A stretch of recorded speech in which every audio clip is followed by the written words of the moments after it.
Hello my tears 7 மாதம் மேலே இருக்க குழந்தைக்கு குக்கர்லேயே பருப்பு சாப்பாடு எப்படி செய்யலான்னு இந்த வீடியோவில் பார்க்கலாமா.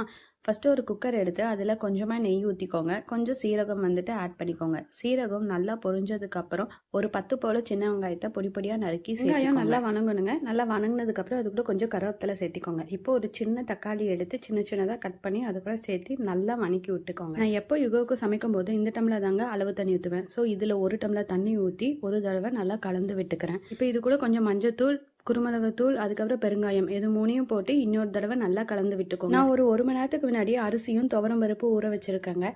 இதை ரெண்டையும் இப்போ நம்ம இந்த குக்கருக்குள்ளே சேர்த்துக்கலாம். இதை சேர்த்திக்கிட்டு மறுபடியும் இன்னொரு தடவை நல்லா கலந்து விட்டுக்கோங்க. இப்போ இது எல்லாமே நல்லா சேர்ந்து ஒரு கொதிக்க விடுங்க. கொதிச்சதுக்கு அப்புறம் குக்கர் மூடி விசில் விட்டுருங்க. விசில் போனதுக்கப்புறம் குக்கர் ஓப்பன் பண்ணிங்கன்னா நம்மளோட பருப்பு சாப்பாடு ரெடிங்க. குழந்தைங்க இப்படியே சாப்பிடுவாங்கன்னா ஊட்டி விடுங்க. அப்படி இல்லைன்னா ஒரு ஸ்மாஷர் வச்சு நல்லா மசிச்சு அதுக்கப்புறம் ஊட்டி விட்டுருங்க. இந்த வீடியோ உங்களுக்கு யூஸ்ஃபுல்லாக இருந்துச்சுன்னா லைக் பண்ணிக்கோங்க. இந்த மாதிரி இன்னும் நிறைய வீடியோஸ் பார்க்க நம்ம சேனலை சப்ஸ்கிரைப் பண்ணிக்கோங்க.